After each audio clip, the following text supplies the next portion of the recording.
दुनिया का सबसे रहस्यमयी प्लेन हादसा, 72 दिन बाद जिंदा मिले लोगों की खौफनाक कहानी।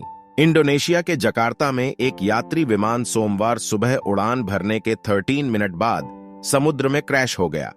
इसमें सवार 179 लोगों के मारे जाने की खबर आई थी। हालांकि अभी तक क्रैश के पीछे की वजह का पता नहीं चल पाया है। वैसे तो हर साल दुनिया के किसी न किसी कोने में प्लेन क्रैश की खबरें आती रहती हैं, लेकिन आज हम आपको एक ऐसे प्लेन क्रैश की घटना के बारे में बता रहे हैं जिसमें सवार यात्रियों को करीब 72 दिनों बाद रेस्क्यू किया गया था। इतना ही नहीं, जिंदा बचे लोगों ने अपने भूख मिटाने के लिए प्लेन क्रैश में मारे गए कुछ यात्रियों का मांस भी खा लिया था, जिस पर बाद में हॉलीवुड फिल्म भी बन चुकी है।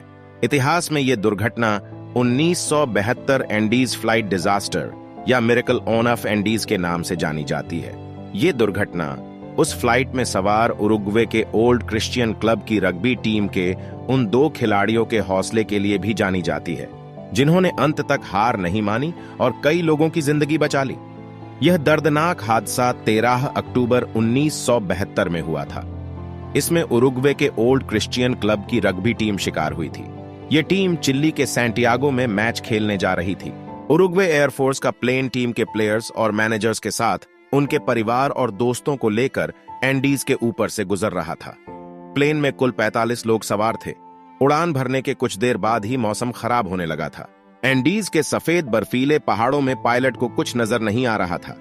मौसम खराब था और पायलट को संभावित खतरा नजर आने लगा था। हादसे की जानकारी मिलते ही उरुग्वे की सरकार ने सक्रियता दिखाई और बचाव अभियान शुरू किया, लेकिन प्लेन का रंग सफेद होने के कारण बर्फ से ढंके सफेद एंडीज पर उसे ढूंढना घास के ढेर में सुई ढूंढने के बराबर था। लगातार 10 दिनों तक असफलता हाथ लगने पर 11वें दिन बचाव अभियान बंद कर दिया गया। सबका मानना था कि एंडीज के विषम मौसम में बिना खाना और पानी के किसी का भी इतने दिनों तक जिंदा रहना नामुमकिन है। उधर दूसरी तरफ बचे हुए 27 लोगों में से कुछ घायलों की जान चली गई। बाकी बचे लोगों ने अपने पास उपलब्ध भोजन को छोटे छोटे हिस्सों में बांट दिया ताकि वो ज्यादा दिन तक चल सके। पानी की कमी को दूर करने के लिए उन्होंने प्लेन में से एक ऐसे मेटल के टुकड़े को निकाला जो धूप में बहुत जल्दी गर्म हो सके। फिर उस पर बर्फ रखकर उसे पिघलाकर पानी इकट्ठा करने लगे।